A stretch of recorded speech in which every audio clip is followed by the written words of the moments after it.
18. novembrī Latvijai ir 107 gadi. 107 izcils Latvijas personības, 107 izcili Latvijas cilvēki. Mums stāsta, kas viņiem ir Latvija, kas ir Latvijas zeme, valsts un tauta. Mans sarunbiedrs Olfa, lielākā Latvijas farmaceitisko produktu ražotāja, valdes priekšsēdētājs Juris Bundols. Juri, kas tev ir Latvija? Latvija. Man ir viedi cilvēki un man mīļā farmācijas nozare, protams. Nozare ar milzīgu pievienoto vērtību, kā mēs visi zinām, un faktiski pieredzē balstītu izaugsmes potenciālu. Taisni šeit, Latvijā, jo latvieši gan parasti nemēdz ļoti lielīties, bet man patīk lepoties ar to, ko mēs esam sasnieguši, un Latvija ir vienīgā no Baltijas valstīm, kurā ir saglabājusies nacionālā farmācijas industrija, izgājusi caur ļoti daudz dažādiem pārbaudījumiem, veiksmīgi attīstās, ir parādījusi, ka ir konkurētspējīga un skatās arī ar drošu skatu nākotnē, domājot par Latvijas cilvēkiem, par viņu veselību, par visu to, ko mēs spējam ar savām zināšanām, ar savu pieredzi dot. Un protams, ka tas ir arī vēsturē balstīts notikums, svarīgs notikums priekš Latvijas nākotnes attīstības, jo Latvijā ir bijuši izcili cilvēki šajā nozarē. Sāksim kaut vai ar Jākabu Jeronimu Grindeli, ja? Izcils cilvēks, kurš mācīja ieskatīties tālu nākotnē. Salamons Hillers, Organiskās sintēzes institūta dibinātājs, attīstītājs, un faktiski pateicoties viņa redzējumam Latvijā arī ir izveidojies šis farmācijas klāsteris, un Latvija var lepoties ar to, ka Latvijā ir radītas oriģināli zāles, kas ir faktiski farmācijas nozares, ja tā var teikt, augstākā līga, augstākā pilotāža. Ja.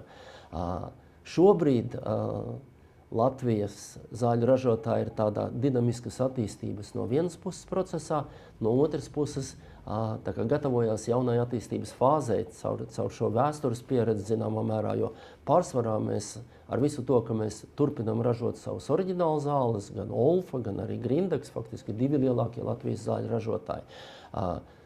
Mūsu aktualitāte šodien ir patentbrīvie medikamenti, kas uzlabo medikamentu gan fizisko, gan finansiālo pieejamību iedzīvotājiem, kas īpaši Latvijā ir milzīga problēma, ņemot vērā to, cik lieli līdzekļi tiek tērēti, diemžēl, vēl ar vienu no ģimenes budžetiem. Tā kā mūsu ieguldījums šo līdzekļu ekonomiskākā izmantošanā un iespējā padarīt medikamentus pieejamākus lielākam cilvēku klāstam, taisni caur patentbrīviem medikamentiem, izmantojot mūsu zinātnes potenciālu, jo tas dod mums iespēju ar patentbrīvajiem medikamentiem apējot patentus, nostiprinot savu intelektuālo īpašumu, ienākt ātrāk, radīt papildus konkurenci lielajiem globālajiem pasaules spēlētājiem, kas Latvijā ir ļoti lielā daudzumā, protams, un vienlaicīgi uzaudzēt muskuļus, lai varam atgriezties pie saviem pirmsākumiem, ja tā var teikt, pie oriģinālu zāļu pētījumiem, pateicoties Organiskās sintēzes institūtam, mūsu universitātēm, pētniecības iestādēm, jo bez šīs sadarbības šī attīstība vienkārši nebūtu iespējama. Un nenoliedzami, kā saka, šis Baltijas līdera loma mums ir jāsaglabā, jāattīsta tālāk, un ņemot vērā it sevišķi, jāsaka, tās tendences, kas šobrīd ir vērojams Eiropas ekonomiskajā telpā, kur Eiropa beidzot ir pamodusies un runā par to, ka ne tikai jānostiprina sava nacionālā vai Eiropas zāļu ražošana, bet arī jāatgriež Eiropā aktīvo farmaceitisko vielu ražošana. Latvijā par to šobrīd nav jādomā. Te viņi ir, ja abi lielākie Latvijas zāļu ražotāji ir vertikāli integrēti uzņēmumi, lai gan reizēm tai vertikālā integrācija ir tāda slikta pieskaņa sabiedrības acīs. Īstenībā tas tikai nostiprina mūsu konkurētspēju. Mēs esam neatkarīgāki salīdzinot ar citiem pat daudziem lielajiem Eiropas ražotājiem, jo mēs aktīvās farmaceitiskās vielas, no kurām tālāk tiek izgatavotas gatavās zāļu formas, ražojam paši. Tā kā faktiski tā jaunā nots, ja tā var teikt, vai tā jaunā tendence, kas šobrīd aktīvi dažādu valstu likumdošanā tiek attīstīta, nostiprināta, tiek veicināta, lai vietējie zāļu ražotāji ražo gan aktīvās farmaceitiskās vielas, gan arī gatavās zāļu formas. Latvijā tepat uz vietas ir Mēs turpinām to attīstīt, tā kā arī šādā veidā dodam savu pienesumu gan Latvijas ekonomikai, gan arī Latvijas iedzīvotāju veselībai. Un nenoliedzami arī tās ir papildus iespējas mums attīstīties plašajā pasaulē, jo tā skaitā arī Eiropas ekonomiskajā telpā, jo Latvijas zāļu tirgus ar visu to, ka tā ir mūsu mītnes zeme, un mēs arī mūsu brāļus no Lietuvas un Igaunijas un šo valstu iedzīvotājus arī uzskatām par savu mājas tirgu, bet šie tirgi ir salīdzinoši mazi, kas ir diezgan liels izaicinājums no vienas puses, no otras puses lielie ražotāji nevienmēr dod priekšroku mazajiem, un tas noved reizēm arī pie zāļu iztrūkuma, bet tās ir tās problēmas, ko vietējie ražotāji var ļoti labi atrisināt.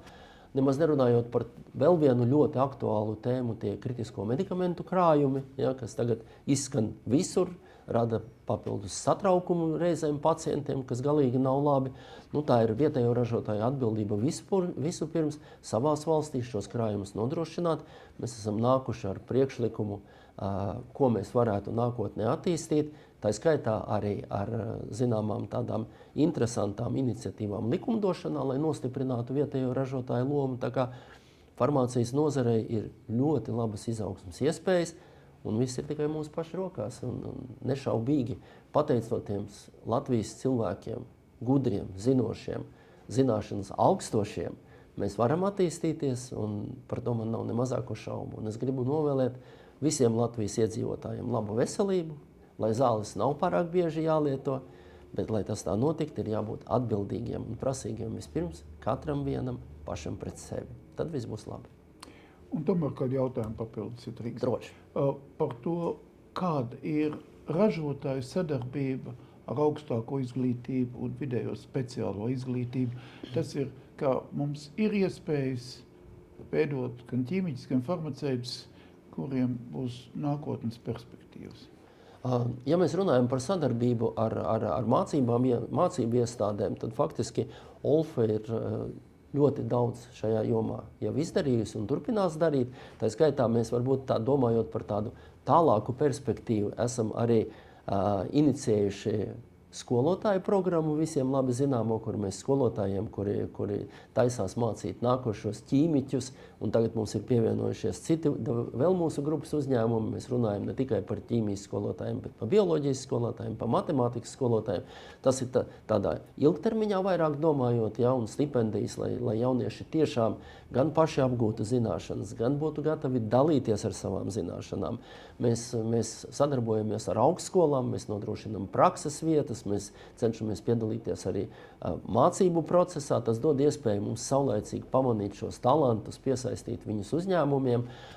Mūsu ne tikai Organiskās sintēzes institūts, bet arī Rīgas Stradiņu universitātes farmācijas fakultāte ir spērusi milzīgu soli uz priekšu savā attīstībā. Mums ir sadarbības projekti ne tikai apmācību ziņā, bet arī gatavo zāļu formu izstrādē. Tā kā Latvijā veidojas viens tāds ļoti jaudīgs, es gribētu teikt, farmācijas klāsteris, kurā ir gan jauno speciālistu sagatavošana, gan zinātnes bāze, farmācijas ķīmija, gatavo zāļu formu izstrāde, gan ražošanas potenciāls, viss, lai mēs nākotnē vēl straujāk attīstītos un parādītu savas spējas un būtu konkurētspējīgi ne tikai Baltijas tirgu, bet arī globāli.